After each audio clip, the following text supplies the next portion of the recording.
Intermittent fasting is everywhere now, from fitness influencers to serious medical research conversations. Everyone talks about fasting, but most people misunderstand what it actually does inside the body. Many believe fasting simply means skipping meals to lose weight faster.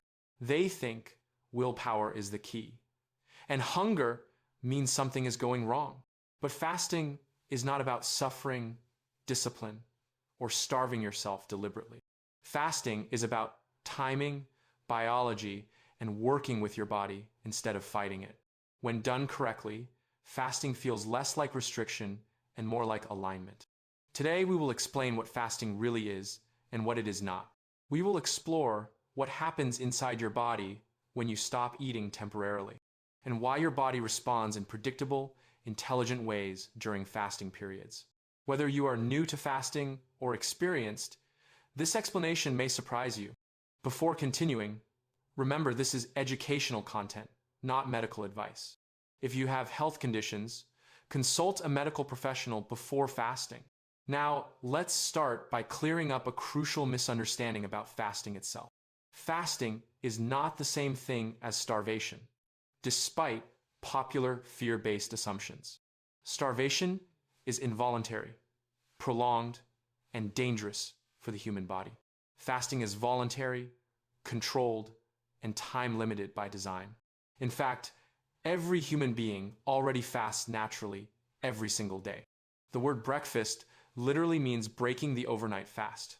When you sleep, your body goes hours without food naturally. If you eat dinner at night and breakfast in the morning, you already fasted. The real question is how long that fasting window lasts. Modern eating habits rarely allow the body enough time without food. Many people eat continuously over 14 to 16 hours every day. Meals, snacks, drinks, and late-night eating keep digestion constantly active. This constant eating pattern prevents important metabolic switches from activating. The key reason involves a hormone called insulin. Every time you eat, especially carbohydrates, blood sugar rises. Your pancreas releases insulin to manage that rising blood sugar. Insulin moves glucose into cells and stores excess energy. Some energy becomes glycogen stored in the liver. The rest becomes fat stored inside fat cells. When insulin stays high, your body remains in storage mode. Fat stays locked inside fat cells, unavailable for energy. Burning fat efficiently becomes nearly impossible in this state. It is like depositing money without ever withdrawing it. To burn fat, insulin levels must drop. This drop only happens when eating stops for enough time. That is where fasting begins to matter biologically. Now let's walk through what happens after your last meal. During the first 4 hours after eating, digestion is still active. Blood sugar remains elevated and insulin stays relatively high. Cells use glucose for immediate energy needs. Any excess energy continues being stored safely.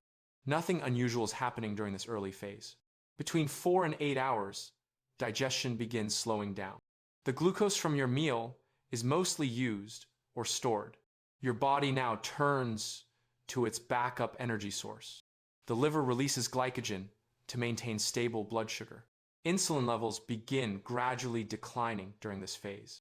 You may start feeling hunger signals around this time. This hunger is normal and not an emergency. It simply means easy fuel is becoming less available. Between 8 and 12 hours, liver glycogen continues depleting. Insulin drops further, and important hormonal changes begin. Growth hormone levels increase significantly during fasting. Growth hormone protects muscle tissue and promotes fat burning. This directly contradicts the myth that fasting destroys muscle. Evolutionarily, muscle preservation during food scarcity is essential. Our ancestors needed strength to hunt even when hungry. Burning muscle during fasting would have been fatal.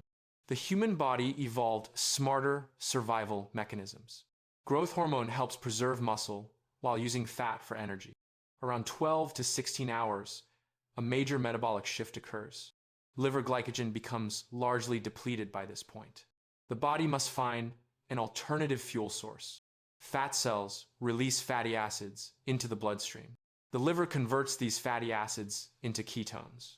Ketones serve as an alternative fuel for body and brain. This transition is called the metabolic switch. Your body shifts from burning sugar to burning stored fat. This is why fasting supports fat loss effectively. Ketones also provide steady energy for the brain. Many people report increased mental clarity during this phase. This clarity is supported by real biochemical changes. Ketones create fewer energy spikes and crashes than glucose. As fasting continues beyond 16 hours, deeper processes activate. One important factor is BDNF, a brain-supporting protein. BDNF helps neurons survive and form new connections. Research shows fasting increases BDNF production. This explains improved focus and learning during fasting. Another critical process is autophagy. Autophagy is the cell's internal cleanup system. Damaged proteins and components are broken down and recycled. Fasting strongly activates this cellular repair mechanism. Autophagy earned a Nobel Prize for its discovery. It is linked to longevity and disease prevention. Fasting gives the body time to repair itself. Inflammation levels also decrease during intermittent fasting. Reduced inflammation supports long-term metabolic health. Understanding fasting biology is important, but application matters just as much. The first rule of effective fasting is proper hydration. Many fasting symptoms come from dehydration, not lack of food. Lower insulin increases water and sodium loss through kidneys. Drinking enough water is essential during fasting periods. Electrolytes like sodium and potassium also play key roles. A small amount of salt can dramatically improve fasting comfort. The second rule is learning to recognize different hunger signals. Real hunger builds gradually and remains manageable. Habitual hunger appears suddenly at expected meal times. Waiting 15 minutes often makes habitual hunger disappear. This is retraining expectations, not ignoring real needs. The third rule is breaking your fast properly. After long fasts, avoid overeating immediately. Start with small, easy-to-digest foods. This helps prevent bloating and digestive discomfort. The fourth rule is consistency over intensity.